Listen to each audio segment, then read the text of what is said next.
and welcome to Teacher Therapy. Today we have a very special guest, Professor M, back by popular demand here for the third time. And we are going to do a follow-up today of our first video, which discussed some of the challenges that Gen Z is having with reading and writing. We had amazing feedback on that video, and a lot of people wanted solutions, practical tips, and how-tos. So we're going to really try to dive into that today. So before we get there, I'd love to kind of recap our first discussion. And I wanted to ask you, why do you think so many Gen Z students are struggling with writing today? Lack of practice. And this is the big number one thing. If you want to do something well, you need to practice it and you need to do it a lot. And the easiest way to get the practice in is to practice by taking notes longhand in class. This strategy has really fallen by the wayside. It is so difficult to get students to invest in taking sustained, elaborate notes in class written longhand that it's the first thing that I really beg my students to do. Because, one, if you're writing, okay, then you're getting the muscle memory, the physical memory is another pathway to the brain. It's not just listening, it's also taking it in by taking the time to write and write legibly so that you can go back and look at it. It's also taking the time to think about exactly what the professor is saying and realizing that you're not going to be able to keep up if you try to just, record it like you're doing dictation or old style stenography. That you've got to be listening and compress it and convert it into your own words. And so this does two key things. One, establishes recall and comprehension of the material. And two, it ensures that you understand the difference between plagiarism and presenting the idea back for evaluation in your own language. So the first thing that I would recommend for current college students and students finishing up high school is to make yourself take your notes longhand. That's excellent advice. And it's kind of funny that we're on this topic because I'm starting my second master's degree and I'm really getting to put myself back in the position of a student. And you're so right. Without a lot of practice, it can be kind of difficult to get started again. I'm having tons of paper and just being back in 3-hour lectures. So I can feel for students a little bit now more so than before being a student myself. And so I'm picturing a student that is having their first major essay assigned. What advice or kind of life hacks would you advise for that student to write an awesome essay? This is the key question. How do we write good essays today? And my advice to students who have tuned in now, maybe they watched the first two videos that you and I did together, and particularly are wondering, all right, I've got to take this on myself. I can't necessarily look to the formal education that I'm getting to ensure that I can be a good writer and excel as a writer going forward, both in college and in work and in life after college. So the key thing is that you've got to have something to say. And then we can get with the practice that you're having of learning to write and sync up again your ability to think and your ability to record what you're thinking and the relationship between the two as the ideas get teased out. You've got to have something to say. You've got to find something that interests you enough and that is on task and that fits the audience. This is a key word here, that fits the audience, namely the professor. Don't write papers that project towards an audience that doesn't exist. Okay. Shakespeare's not reading. If you're in my class and it's a Shakespeare class, for example, Shakespeare isn't reading the paper. Your parents aren't reading the paper, some august jury. Focus on the fact that a human being who is teaching the class is reading the paper. That is your audience. And write the paper so that the person who is reading it is enjoys it. I always talk about when you start reading a student paper, and in the old days, right, where yeah, it's actually a physical copy and you've got a red pen or something, and you read a sentence or two, and you're like, you know what? I can put this pen down. I can just kick back. I can just read this one because this one has got something to say. It's engaging on a point that we had in a class earlier ago. It stays on task. It's got an interesting take on what it is that question is, and it's written so well that I can actually enjoy reading it, and I'm not going to be sitting here worrying about, marking up errors and corrections. I'll come back and look it over quickly after I'm done with it, and probably most of my comments will be at the end anyway, going, this is a great essay. It made me wonder about this, that, and the other. So the first key is to focus on the fact that there is a real audience there and to tailor the paper to the audience. Now, the second key fact that you have to master is what I call dialectics. All right, and this goes back to an earlier catastrophe in American education.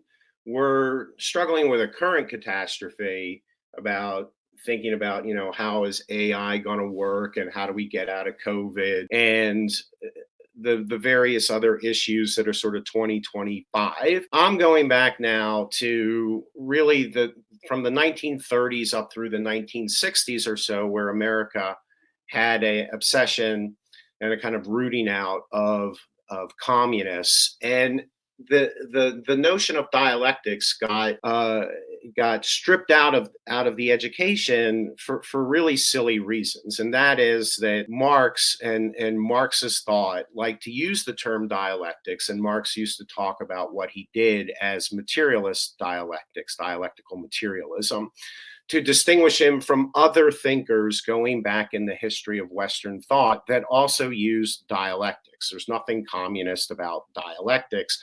Dialectics goes all the way back to the Greeks, it goes back to Plato and Socrates, and the difference between thinking about philosophy and rhetoric, or what Plato and Socrates sort of demonized as sophistry.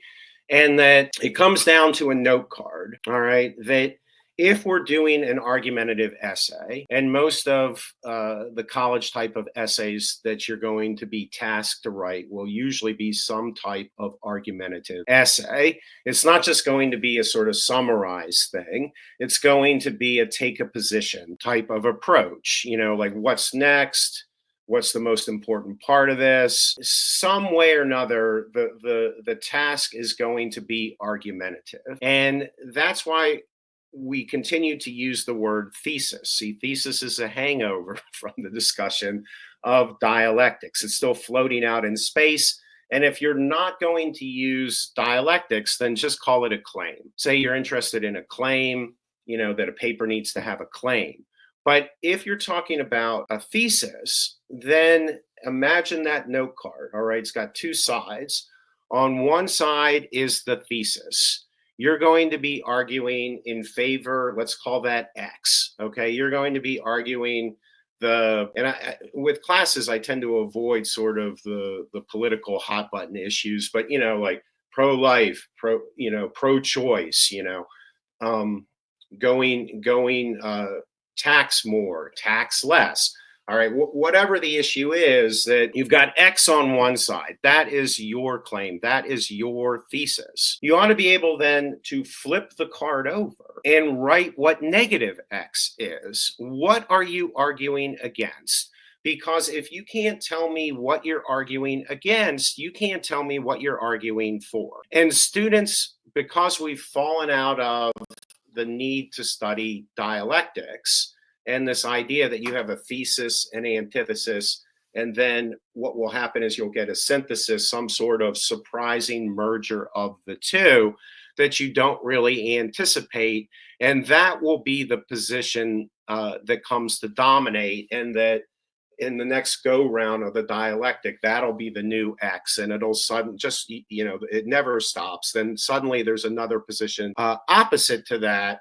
And that the point was going back to ancient Athens, going back to 5th century BCE Athens, that if you were a free man and you weren't a slave and you had a son and you wanted to teach him, you wanted to hire tutors, and you wanted him to do well for the family and go down into the agora, and you needed him to fight, you needed him to be a great athlete, you needed him to be a great orator. That's what you expected your son to be able to do, and you hired somebody, either a philosopher or a sophist, to come in and teach your son how to win an argument, so that you could say, here's why I think we should go to war with Sparta, or here's why I think we shouldn't. And people would go, that man is a man I would follow into battle. That man is the leader of Athens. And you'd be going, that's my son. And the tutor would be going, pay me because I taught him how to do that. And I can do it with a stick and dirt. All right. At that point, you're saying to yourself, this is the position. You're arguing either on one side of it or the other. All right. The best way to win the debate is to migrate over those elements of the opposing position that have value to them, and figure out how to get a synthesis so that you can carve away the support that's on the other side, triangulate so that you can go to the what's going to be the new dominant position, all right, and argue for that. So that the generic used to be, in the old days, the generic thesis statement, so that you could know it if you're in a time situation, or you get to the end of the midterm and there's an essay at the back and you were like, what, there's an essay, I've got 5 minutes, that you could just outline it. You could just say, this is my thesis and this is how I would argue it. This is the classic 5-paragraph essay. Okay, that because behind it is dialectics. That you would say, although negative x comma x for the following reasons, 1, 2, 3. And then your first paragraph would be talking about the strength of the argument against which you're arguing. And then you would go through in 2 or 3 paragraphs why you're rejecting that position and why you're taking on the position that you are. And then you would have a conclusion and say goodbye to your audience, and you're done. And the fact that we just ran through it, the lesson is done, all right? And it works with a note card. And I normally do this in a 101 class. That is to pass out note cards and to say, write your thesis on the front side, flip it over. What are you arguing against? And then I make them practice on one side and then practice on the other. And if you don't, build that into your extracurricular learning at this point, all right, you are doing yourself a disservice, and you will be figuring out in a less self-conscious way how to arrive at writing an argumentative essay that efficiently and succinctly and coherently argues the case that you wish to make, that you're sharing with your audience, who's the professor, who's going to read over what you wrote and go, that's a great essay, what a relief, A plus, and move on. I love that. And it kind of reminds me of a practice that I agree has been lost these days.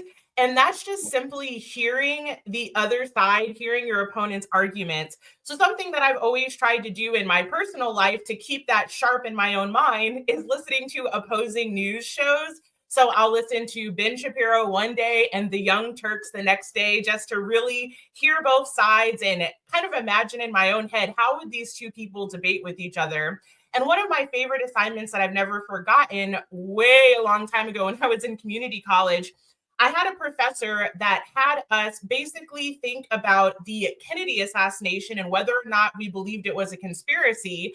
And we all picked our sides. And then we literally had to pick out of a hat whatever side we were going to have to argue. So I think for teachers, even at lower grades, it can be really great to pick a topic where maybe a lot of people are clearly on one side, like, should homework be canceled?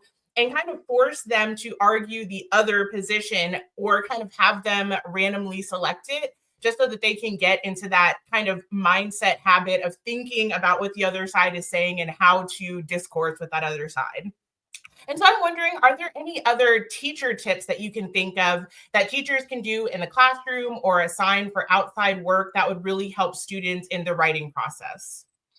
Well, yeah, the first thing that I would suggest, besides the plea that I've already made, namely to go back and rehabilitate conventional rhetorical dialectical um, study and application, is to recognize that when you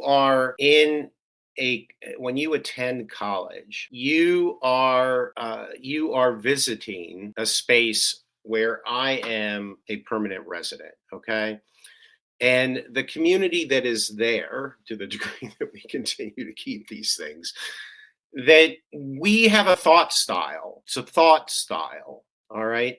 And that there are different versions of it. You know, there's wars going on amongst it. The fact that we have a similar thought style doesn't mean that we all get along, but you need to sensitize yourself to the thought style and to figuring out how, as best you can, to the typical metaphor that is used by composition rhetoric uh, comp PhD types, and I'm in a department where that's a specialization. I'm a Shakespeare scholar, but that's not what we do for the PhD. All right, is to understand that what you want to do is interrupt a cocktail conversation, so to speak, where you need to listen, you need to read, you need to get a sense of how this conversation is going right now in the moment. And then you need to be looking for what I usually call fault lines. That is exactly, Trish, what you were talking about when going between the Young Turks and Ben Shapiro. That there we know the sort of obvious political fault lines that are there. But what are the fault lines in modern philosophy now? What are the fault lines in current sociology now? What are the fault lines in, brain cell research now? As I go over into the hard sciences, I don't know. But if you're over there, then you need to acclimate yourself to the thought style. You need to be looking for where those fault lines are, where those sort of hot button debate points are, where the money and the research is. And then you need to figure out when you have the sort of right moment and that you have now sort of skilled up to the vocabulary and the sort of sentence flow and logic that is being used by those permanent residents engaged in the conversation. And then you got to go, excuse me, right? I notice something here. This is a very interesting conversation. All right. But there's something going on here that I think is like there's a point that's missing, there's a point that's wrong. There's a point where I don't understand why we keep saying AB, but why not ABC? I see ABC. Am I wrong in seeing ABC? I think ABC is right. Here's why I think we add C, 1, 2, 3, and then you hand that in. And that takes time and that takes sensitivity and that takes a modesty and an openness to wait your turn and to do the work needed so that when the opportunity comes with the assignment that you can speak up and contribute something. All right. And the biggest thing that I would say in the humanities, all right, is the recognition that what I talked about when I talked about dialectics, that in the humanities we are such children of dialectics that it isn't just a kind of a crude argumentative structure where we do the thesis, the antithesis. It understanding how to acquire a kind of a dialectical flow, a backward and forward motion. That side has got a point, but I'm coming back over here, but then I'm going over there, but then I'm coming back here. And to teach that to students, to get the dialectical flow, not just working at sort of the level of like an outline or a set of sort of like blocks for your paragraphs, but to get it working sentence by sentence in the sentences themselves, so that the flow of the sentences in the humanities makes for beautiful writing that goes down easy to read. Okay. That is the goal. That is a 4-year goal. That's a goal to get to when you're writing your sort of senior thesis, is to be able to develop that dialectical flow. I'll give you just a kind of counterexample to the uh, Ben Shapiro Young Turks type mode. I'm so old now that that when I show this type of video, none of the students can follow it. I mean, they can follow it. They've never seen it before. That's what I want to mean, and that is to do the Aerosmith cover. No, sorry, the Run DMC cover of the Aerosmith song "Walk This Way," where in the video, you've got just like we have right now, you've got a line down the middle. You've got Aerosmith on one side, and there are these white guys who are getting ready to do this hard white guy rock and roll type stuff, like it's 1973, and they're still doing, the Aerosmith stuff in the early 70s that made them stars. And then you've got the other side, and you've got these black guys with turntables, and they're the new Young Turks that have come up, and they keep banging on the black divide that we see here, back and forth, trying to shut the other group up until finally they knock a hole in it. And then the Aerosmith group comes over into the Run DMC group, and then they end up going together, and it dissolves, and this is the end. And you can give your students an illustration of how you have two things that look like there's pure dialectics here. Two things that don't look like, in fact, they hate each other. There's nothing that could be, how could this possibly go together? You have rock and it hates rap, and you have rap and it hates rock, and those are their identities. And then all of a sudden you've got rock rap at the end, and it's like the baby that you couldn't believe gets made, and there it is. All right. And then I say to the students, give me other examples from pop culture that you think works that way, where you've got this style and that style, and you couldn't possibly imagine them going together, and then they do. All right. And that's pure dialectics. That's pure dialectics. And getting to where your sentences can circle around those opposing poles. All right. And to see the opportunity to see dialectics everywhere, not in sort of the obvious spots, but everywhere, is the best advice that I can give in order to make friends and influence professors. If writing in the humanities, and also really in the social studies, social sciences, is a goal of yours as you go on to college. I really love the idea of, for students, incorporating pop culture, because I would always see my students light up when I would do that, and it gives them something tangible to lock into. So I think that's a really neat idea. I'm kind of imagining a certain student that really hasn't done any writing for fun. Is there anything they could do in their personal life to kind of even get them in the practice of writing that would be maybe more enjoyable than a formal paper? Yeah, I think that the important thing to do as you're trying to get the practice that you need, right, to develop as a writer, is to practice what I call, or what's well known among people that do creative writing, right, to do creative writing exercises. And this is really coming off of a long tradition that goes all the way back to rhetoric, to what Plato and Socrates and Aristotle would have recognized as what we're talking about here are invention exercises. All right. I mean, we frown upon invention exercises to a certain degree because we are children of the romantics, and we want to believe that you just sort of fall out of bed struck by lightning, and you've got this thing that you need to say, and you just can't rest until you say it, and it's just there. God just struck you with it. Well, that's one way of thinking about creativity. but there's an older way of thinking about creativity that has a lot of common sense to it. And that is that it's 99% perspiration, and that you've got to just sort of work for it, and that there are ways to make the magic happen, right? So to just make it a point, record your dreams, keep a journal by your bedside, make it an effort to see whether or not you can record your dreams.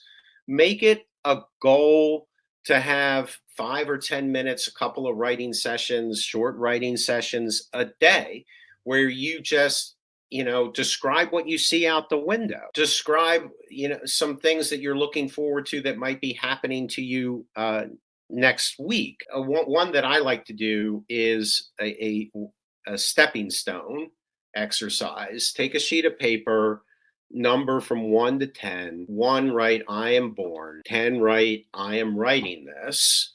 And then just free associationally skip from, to kindergarten, get, whatever it is. Don't think hard about it. Then after you got your list of 10, circle one that just kind of lifts off the page a little bit, turn the sheet over and write for 2 or 3 minutes about why that memory is in your mind right now, because it was a painful moment, a happy moment, because what is it, you know and there are another one is creative writing professors like to do this sort of thing where you just bring in some unusual objects and pass it around the room and ask your students to come up with stories that would somehow connect to that particular object. Uh, a single rose, like, and whatever it is, a beaten up book. Just professors just grab some stuff on the way out and just bring it in and go, okay, do this. Look around your room, find a couple of objects that call to you that morning, think about them, select one of them, write for a few minutes about it. Remember that English is a simple language and getting simpler, all right, for better or for worse. There are only 4 sentence structures that we use in English. We have short sentences like it snowed, right? Then we have compound sentences like it snowed and I am stuck in my house. We've got complex sentences where you take those two clauses, and instead of just hooking them in an equal way, you subordinate one to the other, like because it snowed, I am stuck in my house. And then you have compound complex sentences where you then say because it snowed, I'm stuck in the house, and so I thought I would talk to my friend Trish. All right, and that's it. That is it. So the challenge isn't really so much in mastering, the elements of style and the elements of grammar.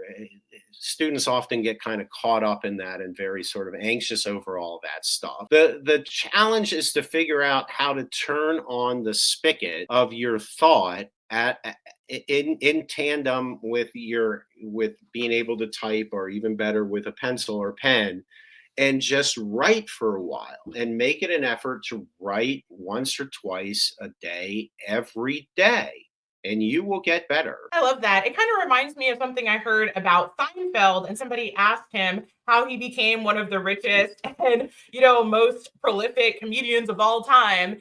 And he said he simply every day made it a practice to write jokes, and he would put a red X on the calendar. And his goal was just not to break the chain every single day, day in and day out, writing jokes. And invariably, over time, some of the best rose to the top. And now, he's had the career that he's had. And so I'm wondering, I know we talked a little bit in some of our other videos about the phenomenon of word salad. How can students avoid creating word salad essays? And maybe if people don't know what word salad is, maybe you can describe it a little bit for us. Right. Word salad, going back to our first conversation, is a term that I lifted from psychology, and people in the chats again, that's not what I do. I'm not a clinician. But go back to and provide it a very sort of cut and dried and sort of thorough medical clinical term definitions for it, giving you examples where the point is that there, when you're doing some type of intake and you're trying to get a handle on whether this person's had a full-on psychotic break or not, that what they're producing are strings of words, either talking to you or writing it down, that just don't make any sense at all, and it's just like flip flop, garbage can, mayonnaise sandwich. That what Okay, I'm not talking about necessarily seeing that, although the once you get into reading, for example, contemporary poetry, um, and then the student responses to making sense of a modern complex poem can start to veer a lot more, because what they see isn't making any sense to them anyway, and you're asking them to summarize it and then tell you, and so then the commentators are unaware of how close you can actually get with student papers that really do just make no sense whatsoever, because you're giving them a challenging task that they just don't they have no idea, you know what I mean? And so it just gets worse and worse as they try to sort of bluff their way out of it. So, but word salad to me is where you are reading, there isn't cumulative development at the level of logic. The sentences may be not fragments and not run-ons, and the periods are where they need to be and the commas are where they need to be. But cumulatively, as you're reading sentence after sentence after sentence after sentence, this thing ain't going anywhere. Like, I'm not sure what we're talking about. I'm not sure how this stuff associates. We want to avoid that. We want to get to writing essays that stay very clearly on the side of coherence and that have a cumulative logical force, so that as you're reading, it's unspooling in a way that makes you feel like you're going on a destination where the writer is in control of where you're going, and they know full well where they want to take you. And when you arrive there, there you are.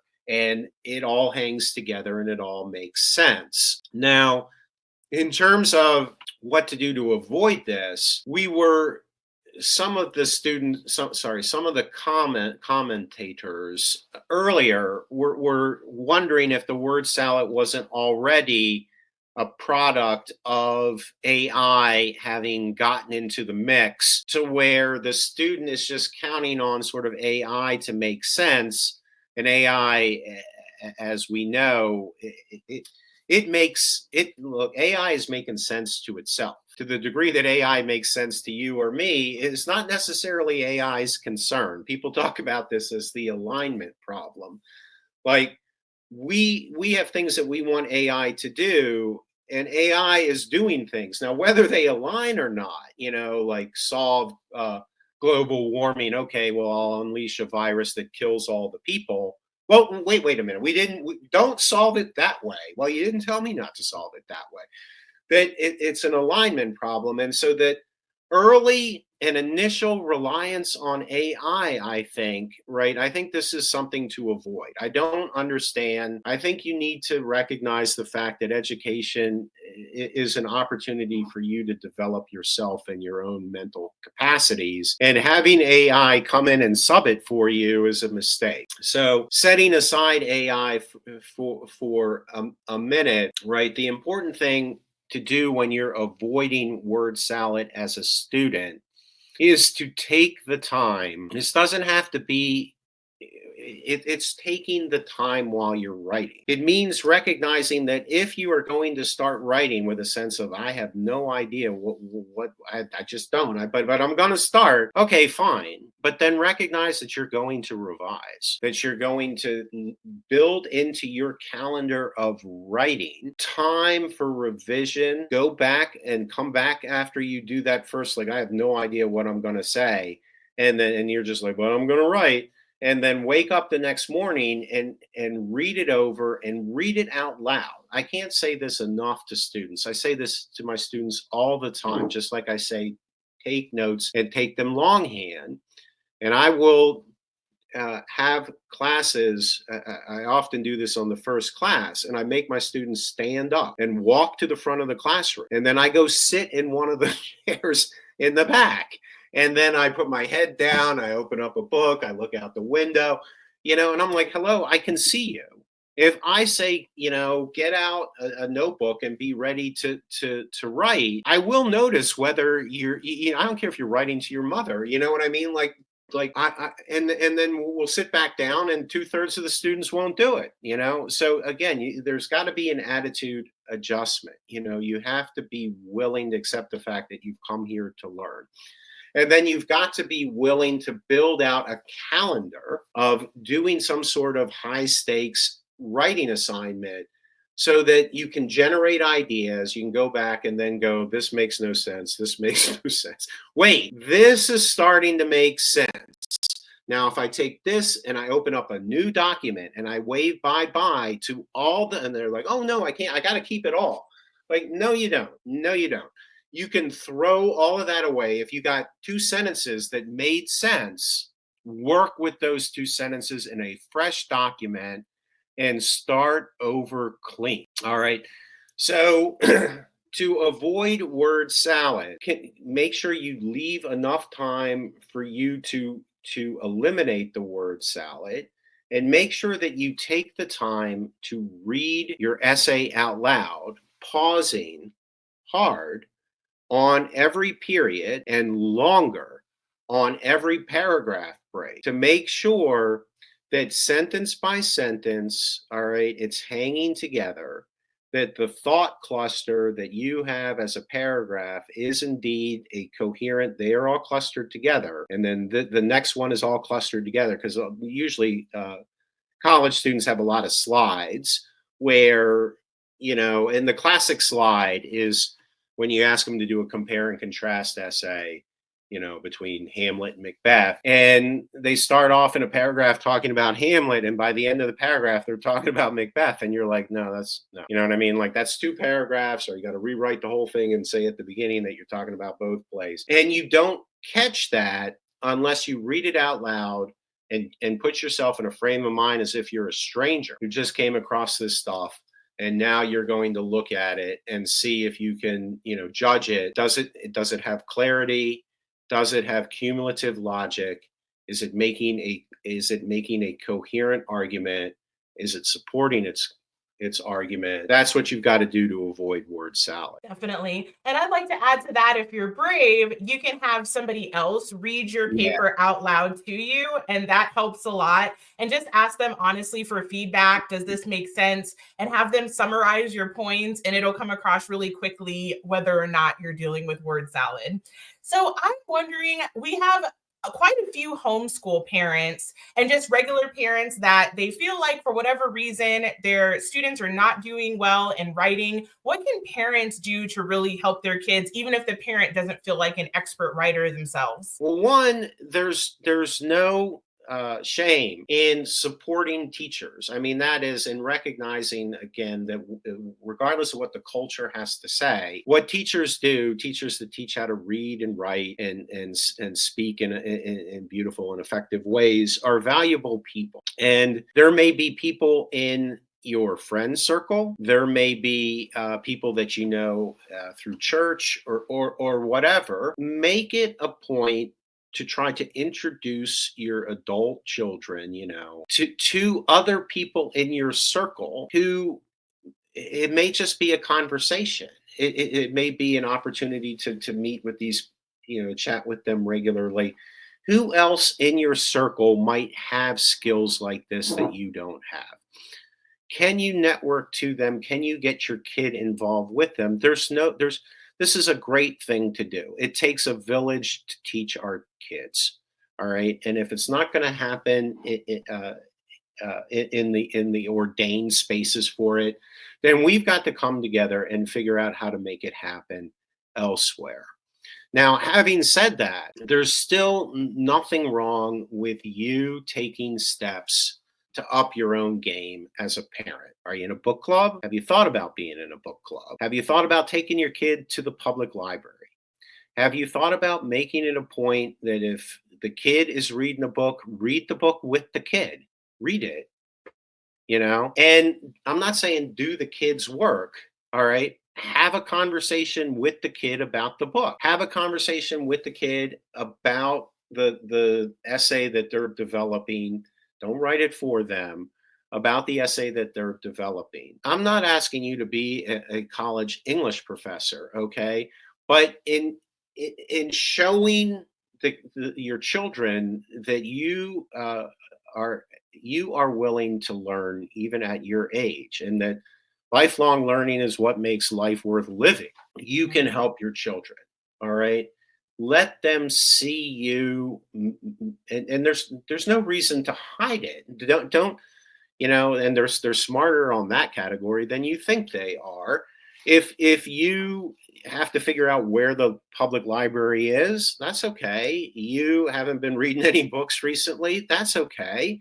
Start with them. And I think that that's the biggest thing that you can do. Now, if you're attempting to homeschool your child, all right, and learning how to do these types of essays, okay, to get to the point where they can write these types of essays, then I think we've saved that for another question a little bit later when we talk about the history of the college essay, because the challenge here is to understand that writing is a it's a material form of thought, and thought, there's all kinds of thought, and there's all kinds of writing, and writing for the college classroom, and writing for English professors, and writing in the humanities, and writing in the social sciences are very specific tasks. And this gets back to what I was saying before. The biggest challenge that students have is taking the time to recognize that there is a real audience. Stop pretending that there's some other audience. The audience is the person who's going to be reading it. It's just one person, maybe the other students in the class. But hey, man, one person is better than nobody. All right, most people write stuff and nobody will read it ever, not even their mother. Okay, so if the professor is going to read it, write it for that professor. And then you have to think about the context in which that is happening. And we can come back around and talk about what the expectations are and what gets the good grades in an English 101 class versus an English 102 class versus, a class in history. And that's what I would say for now in terms of help to parents. Definitely. I'm kind of reminded of this illustration I read a long time ago by somebody named John Maxwell, and he's in the personal development space. But basically, growing up, his parents would essentially give rewards and chore money based on how many self-development books he would read and write a report on. And so as a teen or a kid growing up, he thought, oh man, like this is the easiest way to make money ever. But the crazy thing is that all of his siblings ended up being wealthy millionaires, successful, just from having their parents really reward that process of reading and writing. And so I would also encourage parents too, if you are not pleased with the school education system, don't be shy about giving your kids little assignments, but make it fun and reward and incentivize reading and writing, and it could be something that changes your kid's life forever. So I'm wondering, speaking of the topic of books, are there any books that you would recommend to people to help them? One of my favorites is On Writing Well by William Zinsser. And so what about you? What book would you recommend to the audience to read about writing? That's a great question. The book that I would recommend that comes to mind immediately is How to Write a Sentence by Stanley Fish. And the reason it comes to mind immediately for me is that Stanley was my dissertation advisor at Duke University. He's a Milton scholar among many other things, and he's still with us.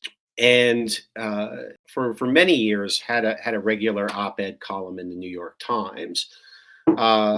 And his short book, which was a bestseller when it came out, How to Write a Sentence, it's a wonderful book. Fish Fish's sense of what a sentence is, in terms of how he himself practices it. First of all, the number of the number and types of examples of writers that Fish uh, samples in that book, it is really, I mean, it's a lifetime list of books to read. And it was funny to me to read it as a student of his, because his wife, Jane Tompkins, is also a very esteemed American literature scholar. And when I knew him as a student, he if the conversation got in the sort of groove that you and I are in now, he would always demur and say that, you know, you must have me confused with Jane. Jane is the one who stays up in bed every night reading the Iliad or whatever. I'm more of a kind of clock in, clock out kind of guy. Um, as he was really in many ways single-handedly credited for making the argument that English professors are scholars of language, and that when it comes to free speech in particular, but also lots of other issues in the law.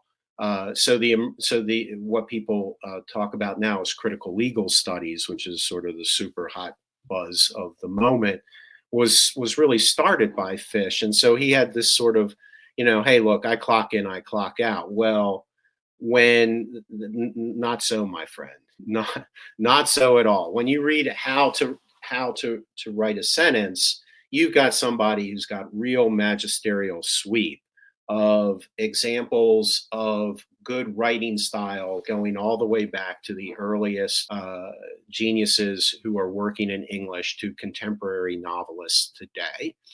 So that would be the first book that I would recommend. Awesome. And I was reading one of the comments and it said, in the age of AI and digital communication, why do students even need to know how to write today? How would you answer that comment? Right, and I'm glad that you brought it up, because we are brave souls, and we are willing to look the beast right in the face, and ask the hard questions, and to think about what the real answers are. And here on the idea, my favorite version of that, in the comments in the troll style, and I like a good troll style, is brah can't get over the fact that he's antiquated and can't stop, won't shut up about the fact that he's antiquated. We don't need to know any of this stuff, brah. I got AI. It's going to be taking care of it. What you do is just over. It's like talking about player pianos and steam engines. I don't think so. I mean, I wish that was the case, really, but in the sense that what we're seeing going away is, the difference between 8-track tapes and CDs. No, because it's what I said earlier. I don't know. This is a grand experiment in assuming that we will continue to think, if we relieve ourselves of the need to write. And I guess at this point we can have AI read what the other AI writes, and we have AI grade what the student AI produces, and we just can check out from all of this. That I don't understand the point of life at that point. I mean, God gave us the ability to think, and writing it's like a prayer wheel. It's a or the rosary. It's a mechanism that teases yourself out of yourself, and that through its exercise, you cut new grooves in your brain, and you become a deeper, more interesting, and I'll say better person than you are if you don't focus on developing your ability to write. I mean, this is denial on a level that is fascinating to think through. How we could all collectively, or a large number of us collectively, agree that this is just not that big of a loss. Like, woo, what a time saver that we don't have to do any of that. It's crazy, really. Definitely. Well, I know that you're an expert on language and the history of the essay, and I would love for you to share with us who are some of the key figures in the history of the college essay and why are they important, and just anything else you want to share with the audience about the history of the college essay in the American university. Right. I'm really glad that we got a chance and this will link back up now to those brave souls who are still with us, particularly the homeschoolers and the kids who are like, I wish I was being homeschooled. I guess I'm homeschooling it and going to school for the socialization aspects and the sports and whatever else. That this goes back to the first point that I made, okay, that you need to understand that there are two ways of thinking about the college essay. There's the long history, and then there's the short history of the college essay.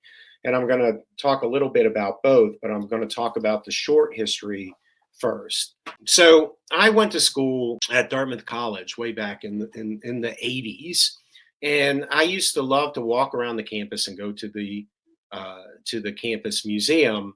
And there was this great portrait of a guy named George Tinkner, who was class of 1807. And I was like, wow, I wish someday somebody, because it's a very romantic, well, he looks like George Washington or Thomas Jefferson. It's done in that by a follower of that school of portraiture.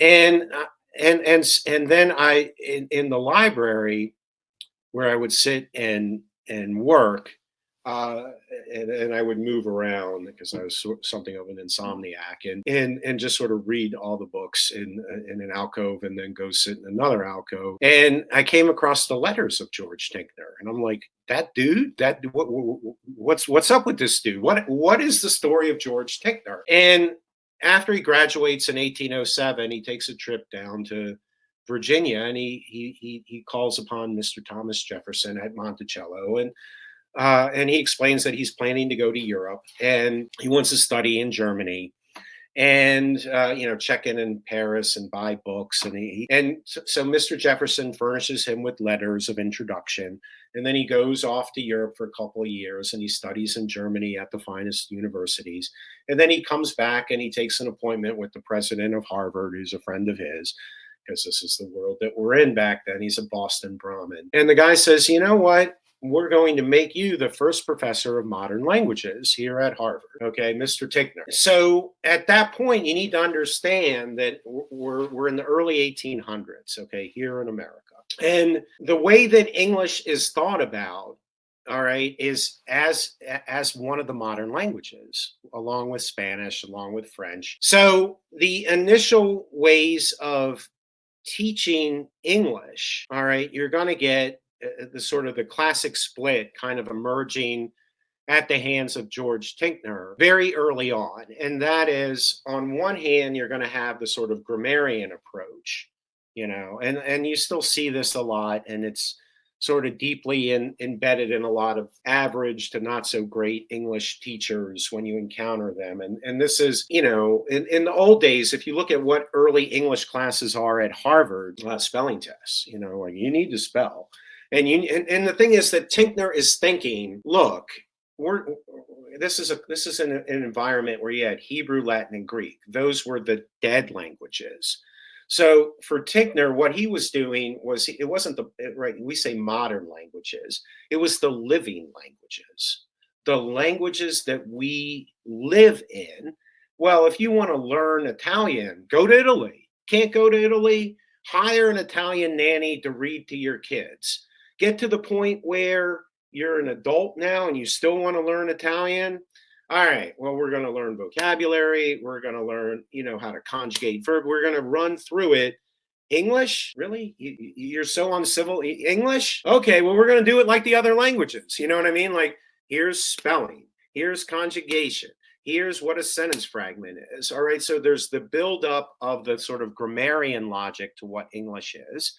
And then there is the what people would come to refer to as impressionistic college essay writing. And so that's the what I call the pre-modern academic essay, is the impressionistic essay. And here Tinkner is following in the tradition of the great art historian Walter Pater, Pater. And Pater's greatest acolyte will be Oscar Wilde. And Oscar Wilde will go on a tour of America where he arrives in America and they ask him, "Do you have anything to declare?" And he says, "Nothing but my genius." And he goes around and he gives lectures about art, and that the point of art is to live your life like it's art. Your life is art, right? This was aestheticism, they called it. And so that the point was to be able to say, well, then if I've only got one life, I'm going to lead it in an artistic way. What do I need to do?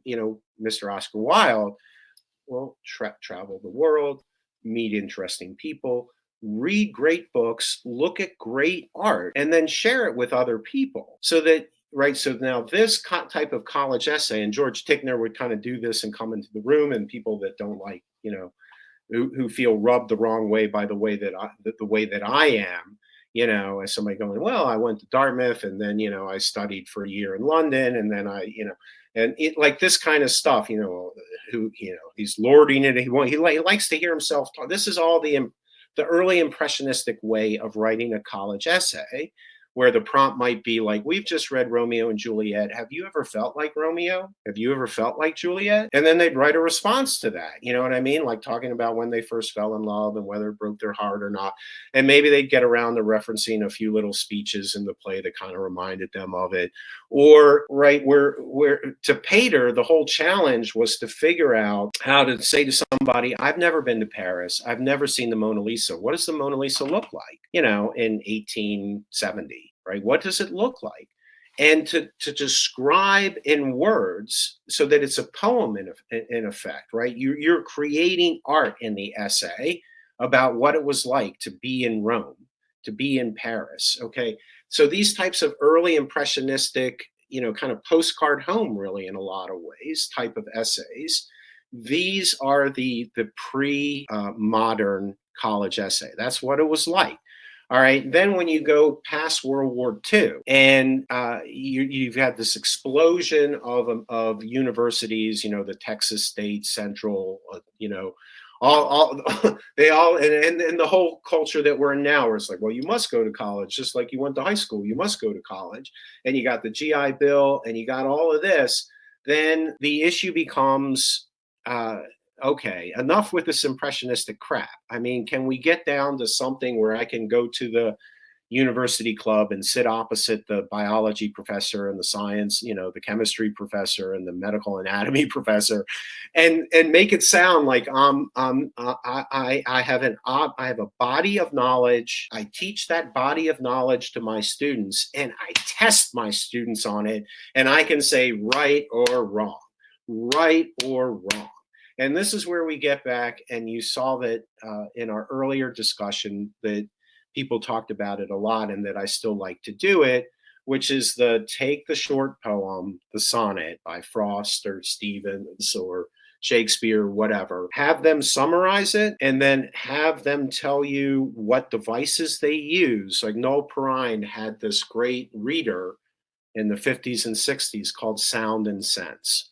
That at this point, you want them to be able to do the sense, okay, and say, if I convert this, sonnet into just a prose paragraph, this is that prose paragraph. And I can look at how you wrote it, and I can look at how I wrote it, and I can collect a class of 30 of them. And I can say, these people are summarizing it right. These people are off in left field. A, C, C, C, C, F, F, F, F. All right. And then when we're going down a little bit further, did you say A, B, C, D, C, D, E, F, G, G for the Shakespearean sonnet? You didn't. Now, did you? Did you notice this simile? Did you notice this metaphor? Did you talk about alliteration? I didn't see the word iambic pentameter in here once. All right, let alone you talking about how brilliant it was that it went from an I am to a trochaic foot, that is where the stress went first and then the unstressed syllable, right? So we can teach the meter and alliteration and scansion, we used to call it. All right, so that was the sound of it. You know what I mean? You needed to teach the sense of it. You needed to teach the sound of it. And that the dream here really was to be able to go in and say, look, this is like a Klingon, no, like a Vulcan.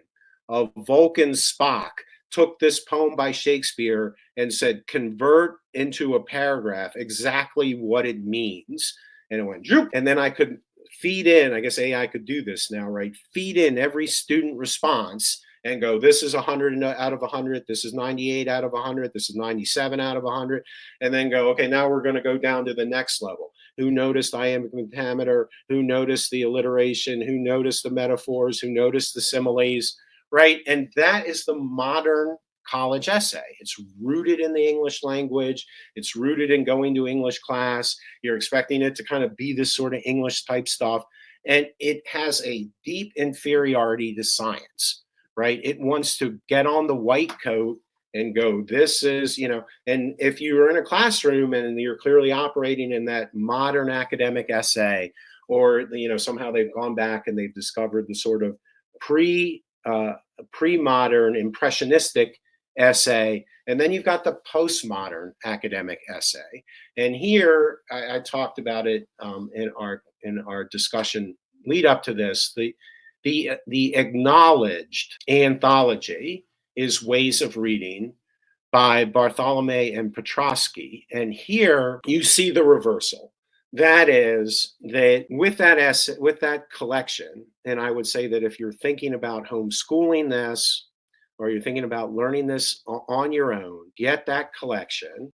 And what you will see in there is an introduction that says a lot of what I said at the beginning of this conversation. Namely, you may not like to use words like deconstruction and hermeneutics and Marxism and post-structuralism and feminism, but we do. And you're on our turf now.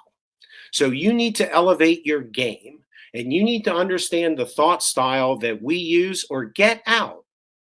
We give the grades. We speak this language. You want to come play with us? Skill up and join us, or get out, right? So there the examples are, a lot of the ones that on the sort of pop culture, what is postmodernism type stuff on the internet that you hear all the time, Michel Foucault, Clifford Geertz, Richard Rodriguez, all of these type, and if they're not in there, you can look at how they've got these sort of hardcore contemporary college essays, where the one that I always teach is Clifford Geertz's Notes on a Balinese Cockfight. And this is about a 1970 essay. And what Geertz did, once upon a time, every academic in America who wasn't comatose knew who Clifford Geertz was and knew this Balinese Cockfight essay. Because before Geertz came along, we had what we called structural anthropology. And if you're saying to yourself, like, who cares about anthropology? All right, once upon a time, right, when Tickner came in, what mattered was, Latin and Greek. Like, they were the gods. Like, the idea that why would you even teach English? Like, you speak English. I've let you into Harvard. You surely you know Shakespeare and all. I mean, why? Well, if you need it, I guess we're going to do spelling tests, and we're really going to do this just so that you can go out and teach, in historical Black colleges and women's colleges, you know what I mean, to teach them how to do those sorts of things. But you go from that to get up to Geertz, that what Geertz is an anthropologist. At that point, anthropology ruled the roost. Okay. Anthropology is the study of man. All right. It's the study of man. Now it's like, well, let's just cancel all the departments because nobody enrolls in it anymore. Well, it ruled the roost. And at the time, you had what was called structural anthropology. And it was the same time as Noam Chomsky, where Noam Chomsky in linguistics was thinking about the idea as computers come in, that you had a kind of deep grammar. You had a kind of universal language that was implanted in our brains, and that all the different languages were the epiphenomena up on top. And that if you looked at it, you could see, like through conjugation and through how they use the verb to be, that there was some kind of universal template in here. and that it was the anthropological dream to sort of figure that all out and understand the mind of man, you know. And Gertz came in and said, look, who are you to tell the Balinese what the cockfight means? Did you ever think about asking the Balinese? You know, why don't you go out there and to your informants and get what they think it means? And so at that point, it becomes, you know, don't model this off of zeros and ones and binary and science and computer logic. Model it off of English professors. The Balinese cockfight in life is like a written story or poem that you've got to, you know, analyze and interpret. And the people that are going to interpret it the best are the people that are doing the ritual. And they will come back and they will tell you it's about status. It's about the fact that they live in a very hierarchical status aligned culture. And if you're at the bottom, you're at the bottom. And your kid will be at the bottom, and their kid will be at the bottom. And if this is the head of the village, he's the head of the village. But in the cockfight, you can bring your cock and kill his cock, and you feel the ecstasy of it, you know, of the reversal that can never happen in our culture. All right. It's about status. And every Balinese guy who's there at the cockfight knows it. And that's that essay. And that is where instead of the humanities going like, oh, do we have a white coat? Oh, please let us sit at your table. It becomes the other way. Are you thinking like an English professor? Because I don't think you are, right? And so then this migration of this is the postmodern move, the postmodern turn, the migration of the power center within the university, moving from the hard sciences to, strangely enough, into the humanities and the exportation of those terms and thought styles and ways of thinking. Okay, and that's the moment that we're in now. We're kind of in the collapse of that. But to read the Balinese cockfight essay, which is like 30 pages, you don't do your students any favors by giving them some like Time magazine op-ed length 500-word thing and then ask them to write 1,500 words. Give them a 30-page, you know what I mean, and say, look, that's 30 pages, you produce 5. Now do a ritual. You know, it can be Thanksgiving, it can be a funeral, it could be a public ritual, one that we all know. It could be little superstition that you do before you go out and hit the frat row or whatever. Something that you are an expert on. All right. Present that ritual, analyze that ritual, clean it up, submit it. All right. That's always my sort of welcome to boot camp 101. You're in Professor Biberman's class now. We're going to learn some things. Okay. We do a ritual essay. And that would be my advice to homeschoolers and people doing it on their own. And, you know, again, the ways of reading anthology is typically these days, right? Typically taken out and shot by progressive comp rhetoric specialists who disagree, or sort of the neoconservative movement that disagrees with it. And I don't have, you know, we can go into that, but it's a good reference point, and it provides a lot of good examples. If you don't like the Gertz, there's something else, and if there's not one in there that you like, you have a good sense of what it is that will work, and you can go out and get it on your own. And at this point, we're after the postmodern academic essay, right? And which last thing I'll say about that is that it works best when you abandon the 5-paragraph essay logic of tell them what you're going to tell them what you told them, and go to a question and answer format.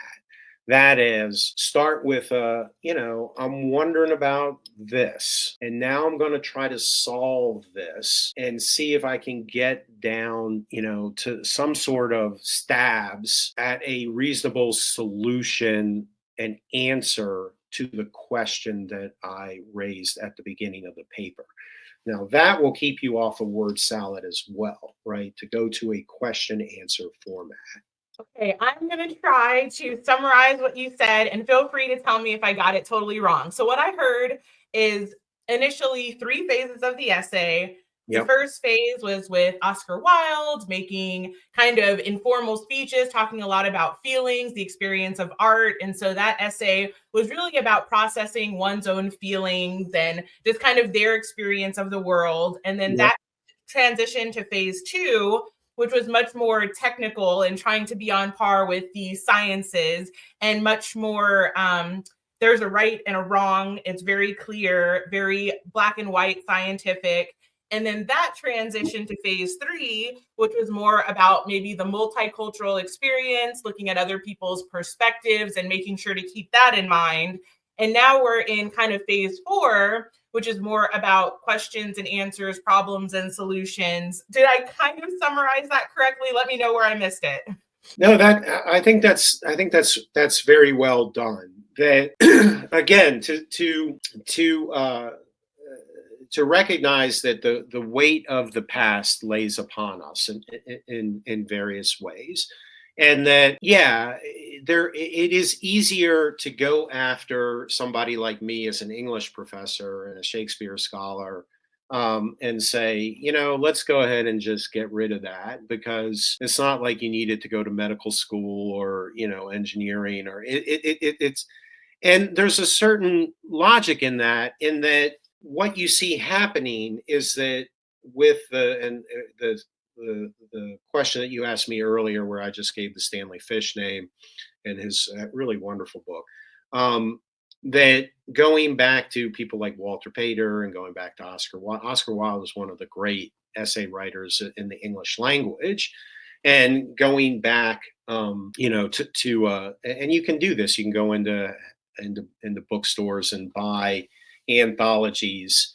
of English literature and focus on the examples of prose and see how prose evolves. I mentioned in our conversation, nobody talks about John Dryden anymore, but John Dryden used to be credited as the first great critic, where you can read it. It's very easy to read. It's very clear to understand where he is. And then you go on to Samuel Johnson, and then you go on to Samuel Taylor Coleridge, and then you go on to Walter Pater and Oscar Wilde, and then you go on to people like T.S. Eliot and so forth.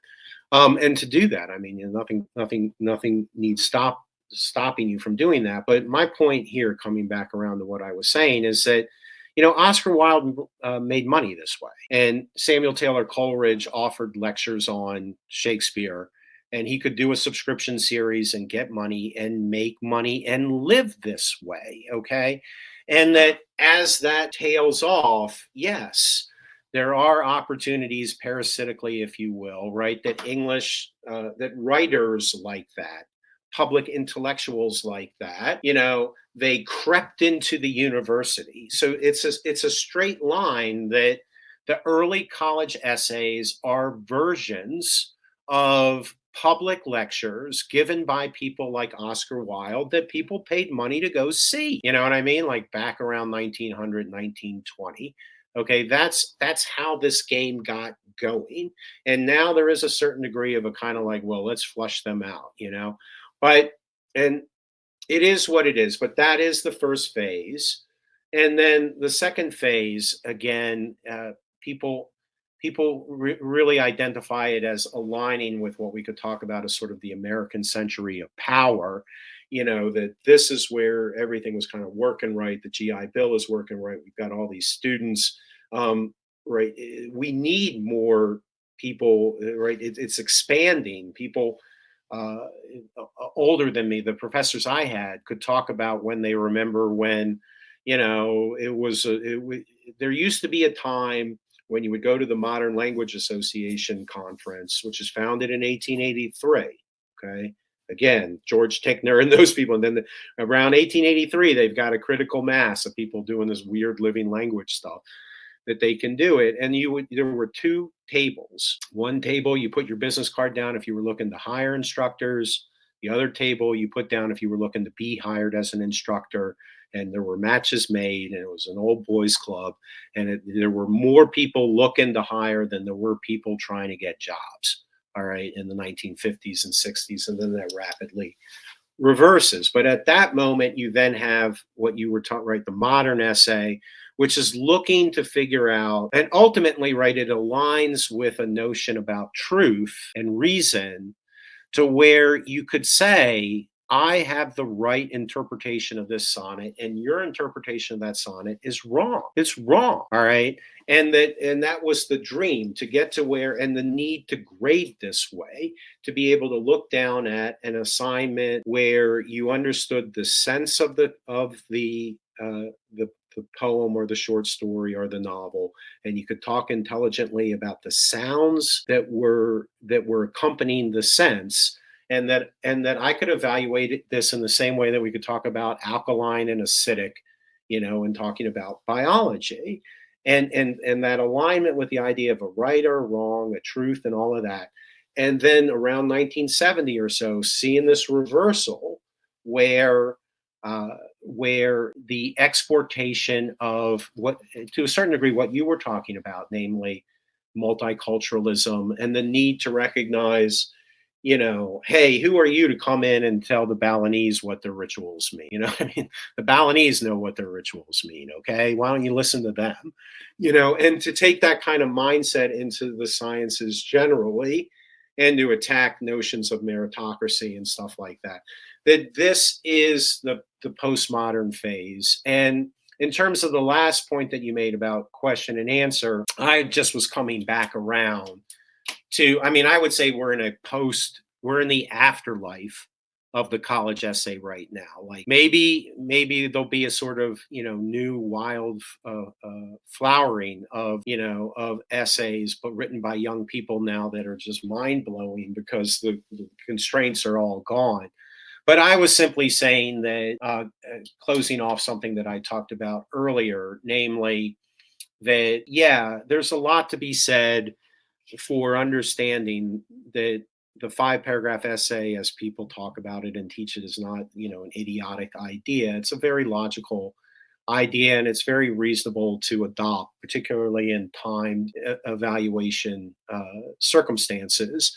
But a better method to adopt is the question and answer mode, where you don't tell them what you're going to tell them, and then restate it at the end. You're like, gee, you get out the synonyms and stuff. What is the question that you're pursuing? All right, and then don't and then instead of like saying, well, I got to sort of give you the answer here and then unpack it there and then come back to the answer there, to just spin it out to where when you arrive at the end, now maybe at the beginning you go, could it be this? Could it be that? Could it be the other? Okay, and then you're kind of testing it out as you go down and go, you know what?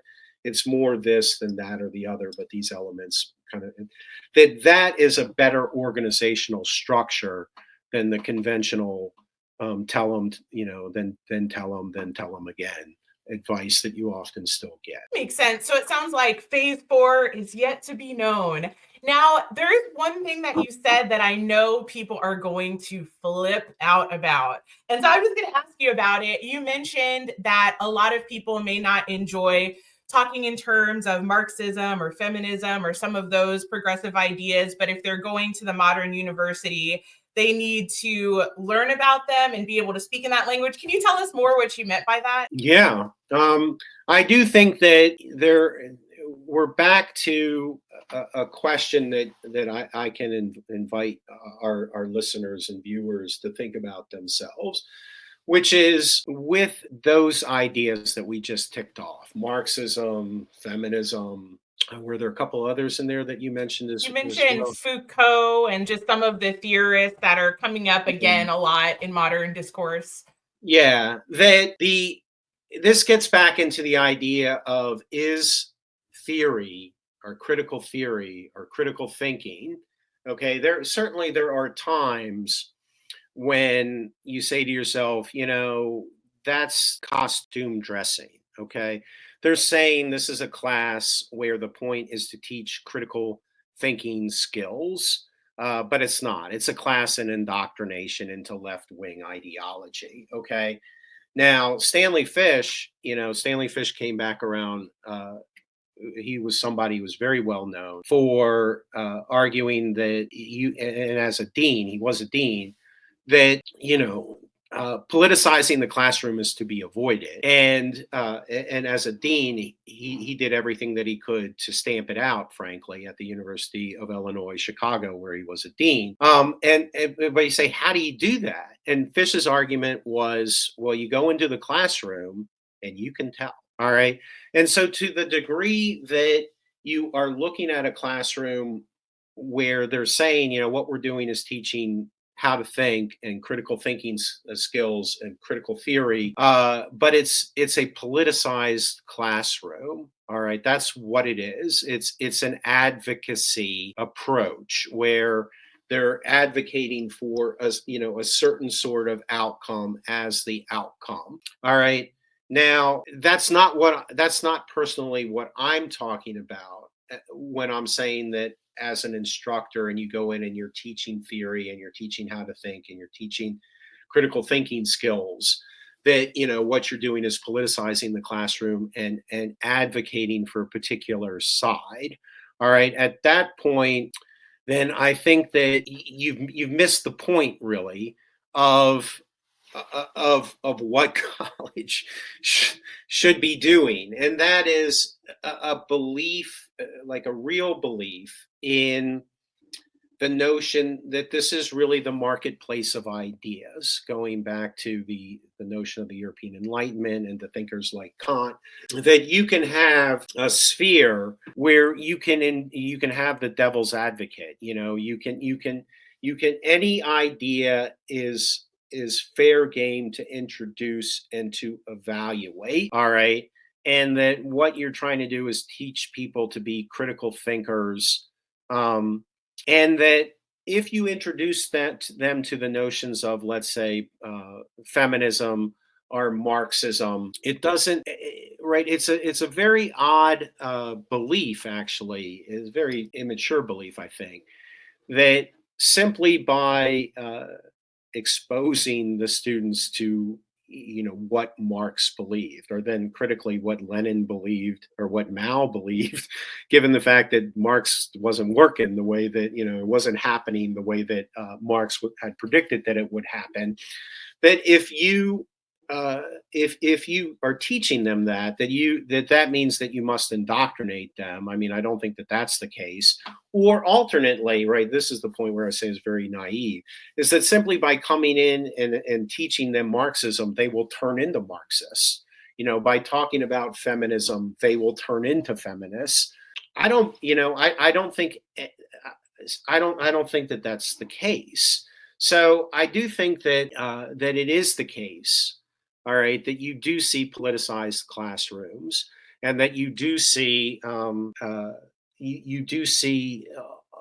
whole sort of department and professional sort of think speak that has fallen into that type of politicization of the classroom, and that I do think that that is unfortunate. All right, but at the same time, you need more confidence in yourself as a thinker and an intellectual to recognize that you don't want to stick your head in the sand. Okay, that these ideas are ideas that are circulating in our world, and that if you want to understand the world, you need to understand these ideas, and then you can evaluate them as you wish. Like that's the point of coming to college. That's the point of recognizing the opportunity that college should provide. Yeah, I think it's such a tricky topic because I think the concern that a lot of people have is that, somebody coming in that's 18 or 19, I was actually 17 when I started my freshman year of college. They don't really have a lot of exposure to counterpoints. And so I wonder if it's kind of rare that, for example, bringing up something like Marxism or progressive ideas, that there really ever is the counterpoints and a true criticism of those ideas. I think a lot of people are feeling like, especially today, those ideas in and of themselves are presented as true. And students just kind of end up absorbing them because they see the professors as these kind of all knowing, all wise authority figures. And they end up absorbing these ideologies without hearing about some of the ways that they went wrong. So I just know that that's a hot topic issue right now with education in general and especially in college. So I just thought I would throw that out there and have you clarify what you meant, because I know that a lot of people might be confused about what you said. So, Right. Well, what I would say about that is that this is a good example of a moment where dialectics becomes absolutely essential to grasp and to understand its importance. All right. So as we wrap up our conversation, okay, to recognize that going all the way back to Bill Clinton for a moment here, all right, that George Stephanopoulos and James Carville became thought of as like genius political gurus because they taught Clinton, all right, that you have Republicans, all right, you've got Democrats, and the Democrats are what? They want to take your money, but when it comes to who you can have sex with in the bedroom, or whether you'll do marijuana, whether that they're socially liberal on, right, they're financially liberal in that they want to tax and spend, and they're socially liberal. And then you've got the Republicans, and the Republicans are financially conservative. It's your money, you should keep it. And they're also conservatively social on things like what constitutes marriage and abortion and drug rights and all of that. And then what we're going to do is we're going to triangulate, okay?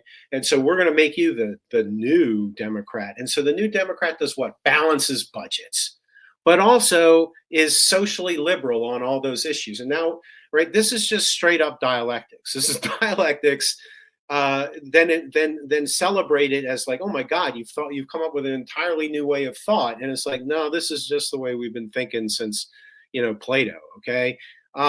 But because of the Marxist stuff, we created the scare, and then people can come in and go, hey, this is bread.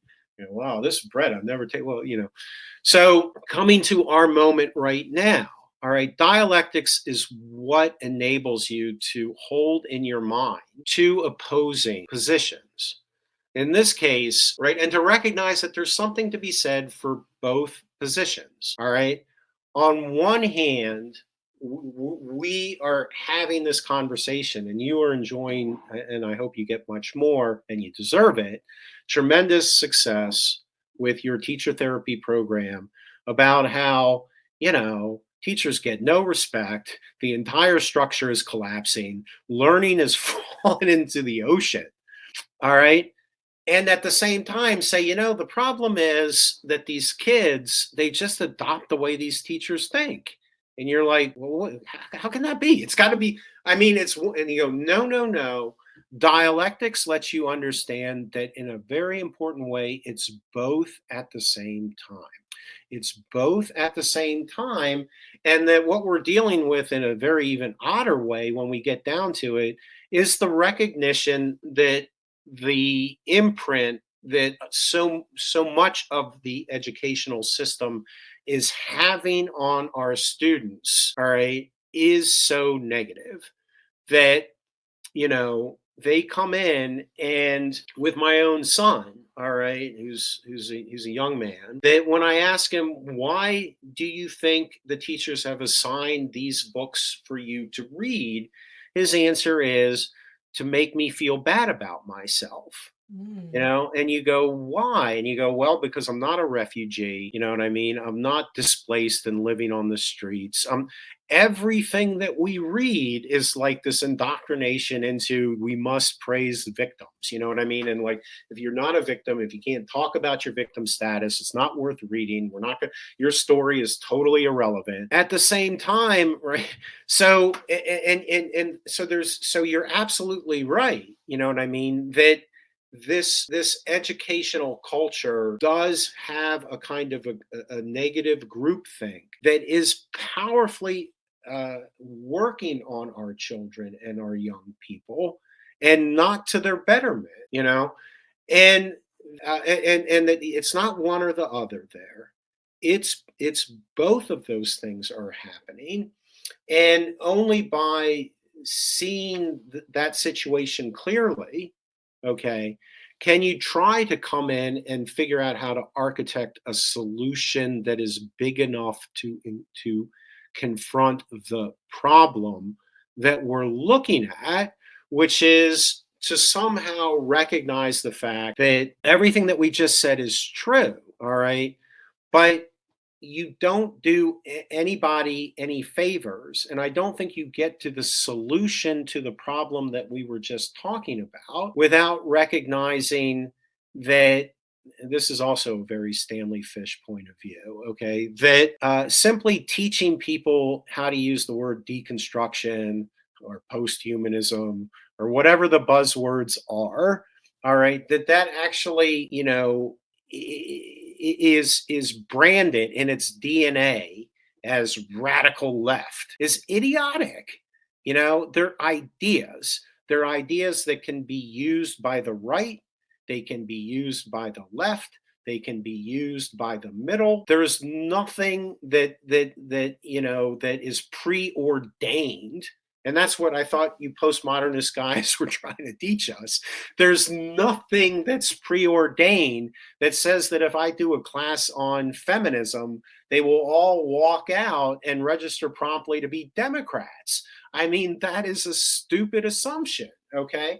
So we've got to figure out how to get back to a point where we can uh, figure out how to do a much better job educating the younger generation into the thinking life and into recognizing that no, within the zone of thought, these ideas aren't going to, hurt you, and you need to understand the appeal of these ideas, even if at the end of the day, and it will be at the end of the day, you say to yourself, this particular idea is not for me, and here's why I think it's not for me, and so on and so forth. But that only comes after submitting yourself to doing the study necessary to understand those ideas. And that should happen in college. I think maybe I've just had only bad experiences with it. I think with a lot of these ideas, there's how it's supposed to be done and how it's actually done.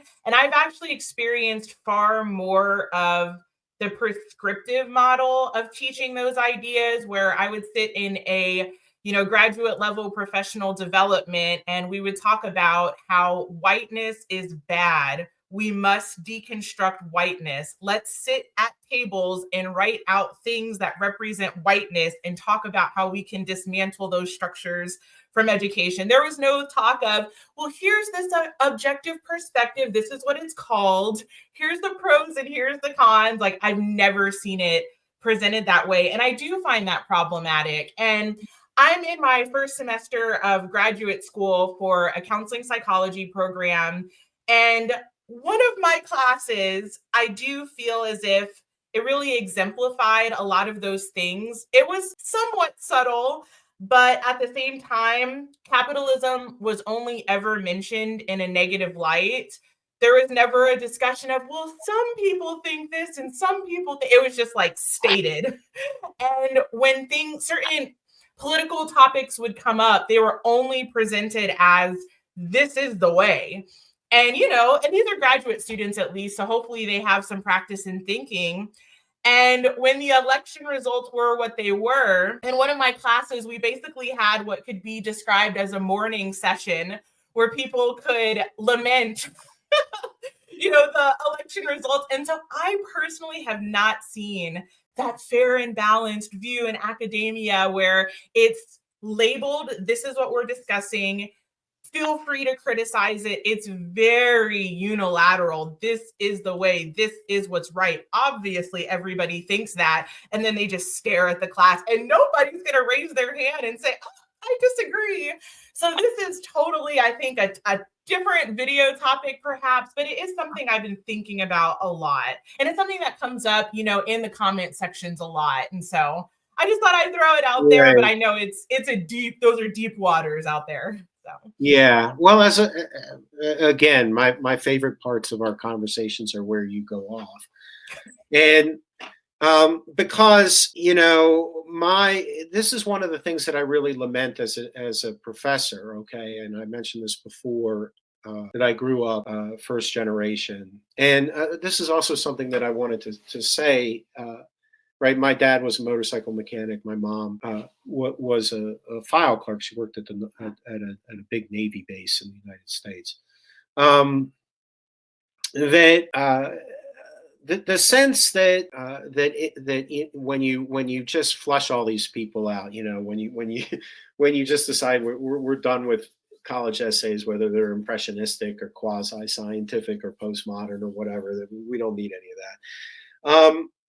That okay, a lot of these people, and uh, speaking candidly, sort of at the end of our conversation, a lot of these people, like the people that are leading your classes, where you got to sit down and deconstruct whiteness in that sort of utterly simplistic way.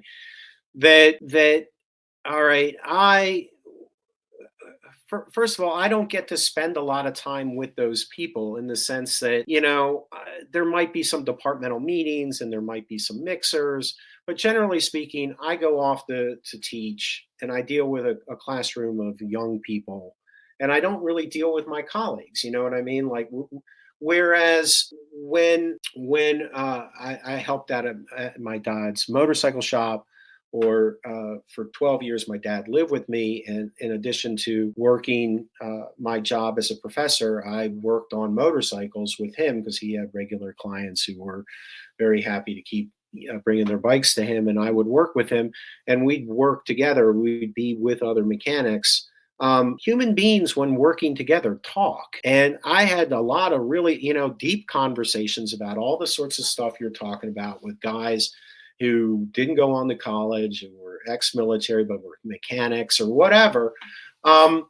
And there's a lot of value to what we're talking about happening in those contexts. But so me personally, and among those of us who younger people, as these jobs dry up, it's not like this is the only thing we can do.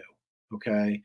And there's this whole, like, right, that sort of attacks, the troll like attacks on people like me, or like, well, you're utterly worthless. It's like, I know how to write, read, and think. Okay. I can do quite a bit in life. All right. And I have other skills besides that too. Okay. Now so I'll be just fine. All right. I mean, I believe that about myself as part of what helps me get up and get out of bed and keep going. Okay.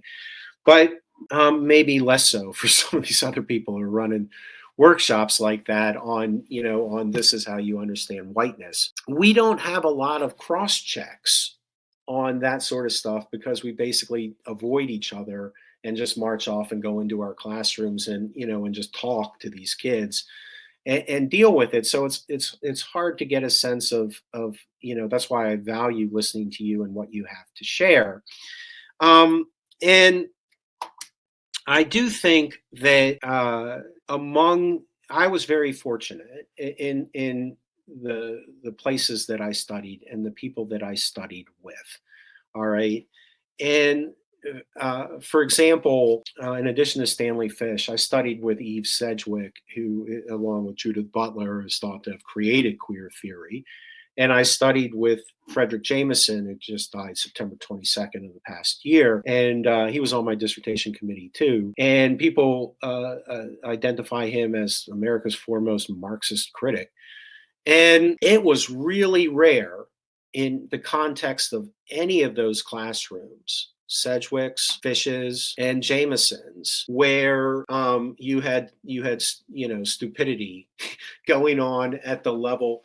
I mean, you would walk out of those classrooms, frankly, and go, "Wait a minute, what? Why is Jameson a Marxist critic?" Like, there's, because Jameson has so personalized and is sharing with you his where he is in his thoughts about trying to understand how culture is working today. He's one of the guys who's credited with coming up with the term postmodern. All right, that and Sedgwick was the same way, when it came down to talking about sexual identity and desire.